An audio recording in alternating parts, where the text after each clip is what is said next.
Good day, mate. Welcome back to the channel and welcome back to another FPL video. My name's FPLRoo, and in today's video, we're going to be looking at my game week 29 team. Chip is active. I have gone for the bench boost. Anyway, let's get into it.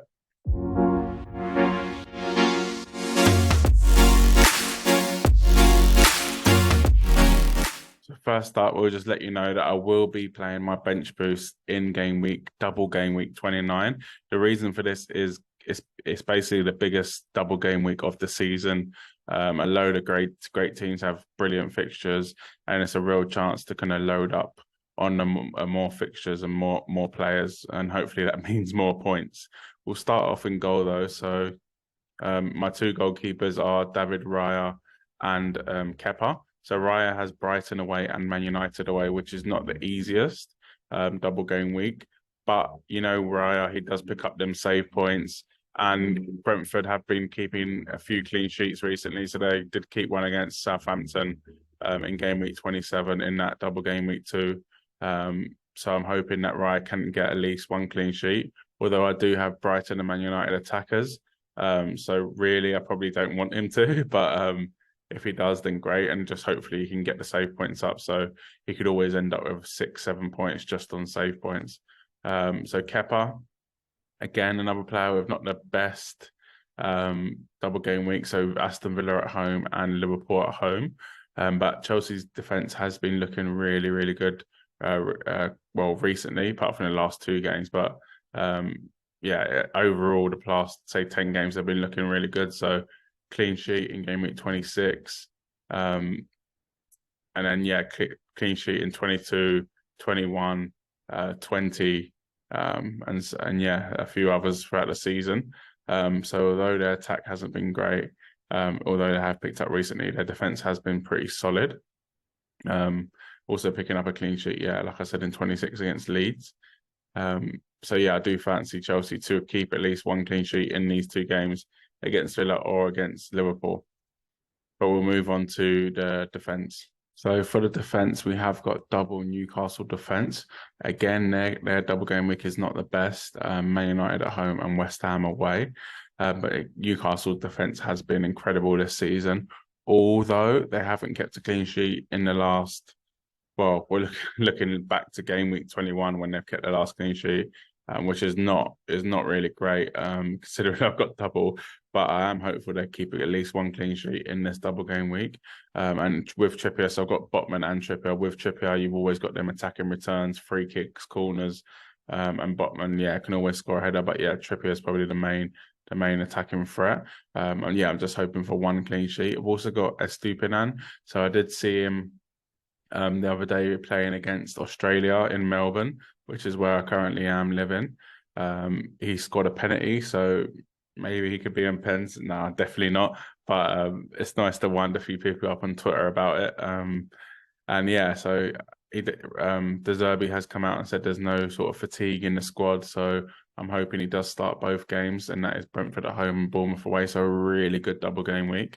Yeah, I'm just hoping again one clean sheet. All of these double game weeks, I'm just hoping for one clean sheet. Two clean sheets would be great, but yeah, one would be fantastic. Another thing with Estupinan is that he does have that attacking threat. He does bomb up and down that left wing, and yeah, who knows? He could get a penalty. So my transfer in for this week is one of them at least is Zinchenko to Luke Shaw. So Man United double game week. Newcastle away, Brentford at home. Again, not the best double game week, but they are pretty good at home. So hopefully a few points in that Brentford game, and Newcastle clean sheets have been a bit dodgy recently. But the main reason I have bought in Luke Shaw is because of the amount of doubles Man United do have for the rest of the season. So the double in 34, well, the double in 29, and a double in 34, 36, 37. Sorry, only one of 36, 37, so the double in 37. But that's not announced yet, but 34 is definitely announced. So it's good to prepare and have that triple Man United early on. So you're not looking to make transfers down the line. And Luke Shaw has that attacking threat. Although they are missing Casemiro, which could hinder Man United's stability, defensive stability. I do fancy them to keep, like I said, at least one clean sheet in these games. Finally, you've got Rico Henry, so kind of left over from the double game week in game week 27 and playing in game week 28. A really, really tough double game week with 2 away games, Brighton and Man United. So I'm basically going with double Brentford defence as I've got Raya as well. To be honest, I'm not hopeful of much from Henry. Any sort of return and assist, doesn't even have to be a clean sheet, an assist, or maybe a random bonus I'll be happy with. Ideally, I'd like someone like Chilwell in there, or a better basically double game week player, but I feel like I've just got to stick to a player that does have 2 game weeks rather than take him out for another player that has 2 game weeks, even though there could be better game weeks. The -4 is just not worth it for me. Overall, I'm not too happy on a defense, so kind of relying on 2 to 3 teams. So I've got double Brentford, double Newcastle, and I've got a Brighton, Chelsea, and Man United. A lot of the teams kind of play each other as well. So Brentford and Brighton play each other. Man United and Brentford play each other. Newcastle and Man United play each other. So hopefully a few 0-0s, but we'll move on to the midfield and attack where you see I probably don't want a few 0-0s. But yeah, let's get into it. So now onto the midfield, probably the most important part of the team this week. So it is double United, double Brighton, and an Arsenal mid.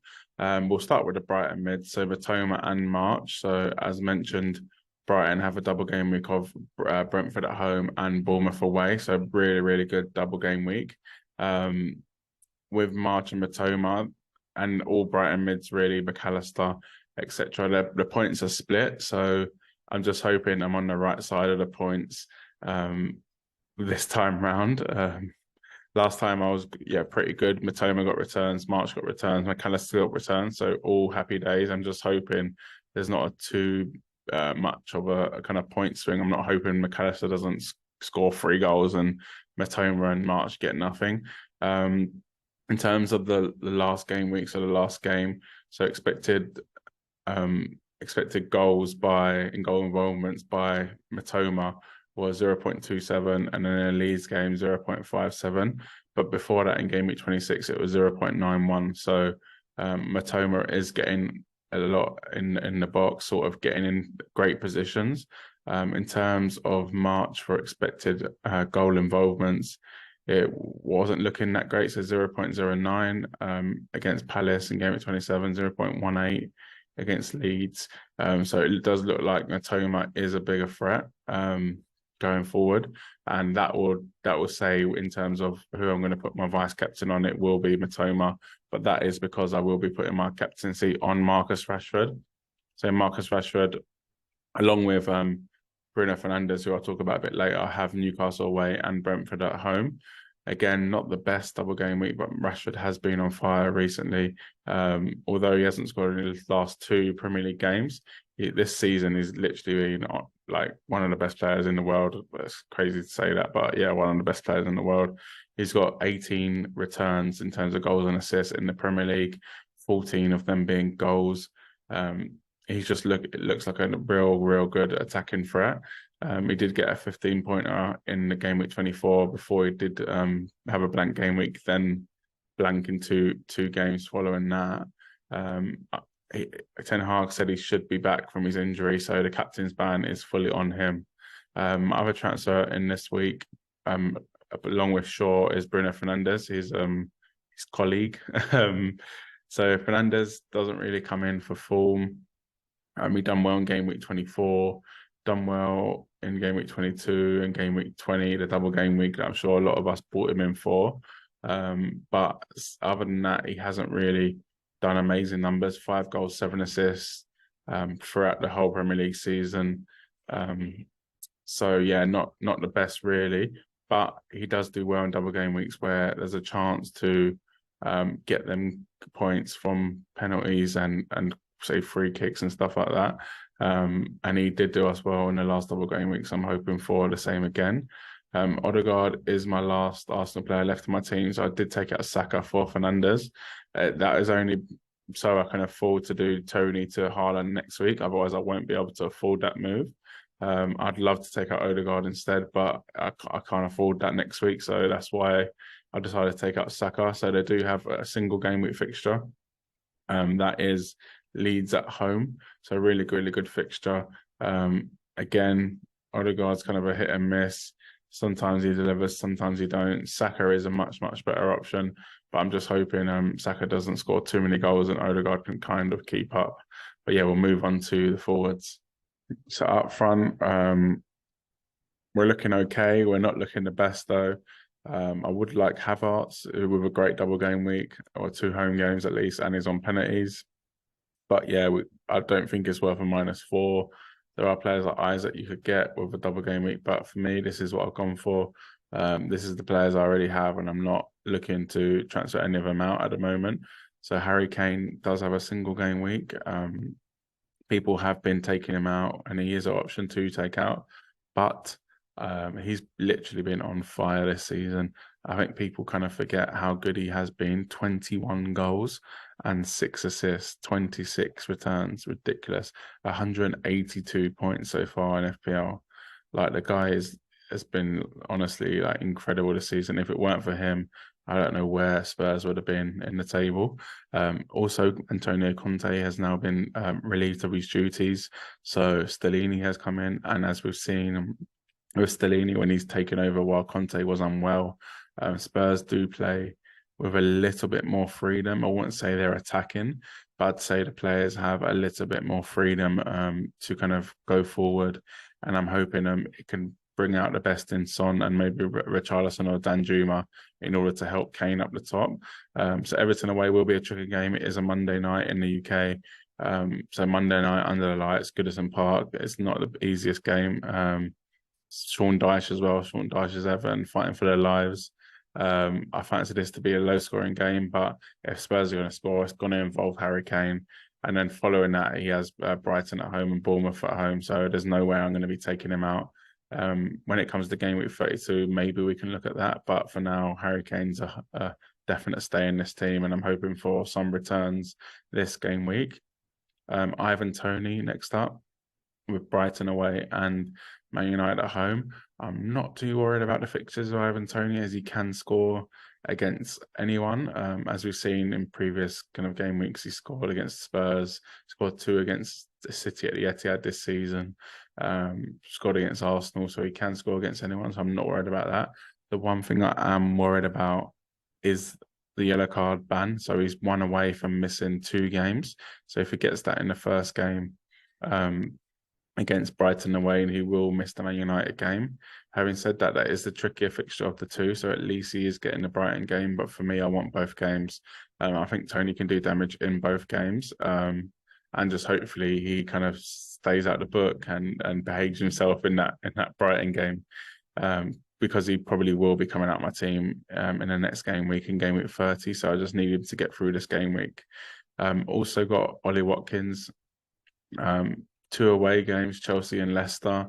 He did get an assist last time out, but yeah, 5-pointer, it's okay. But I'm expecting more this time. I'm expecting at least 10 points from Watkins. I think he can score definitely against Leicester. Leicester's defense is not the best, although Chelsea's has been been pretty good this season.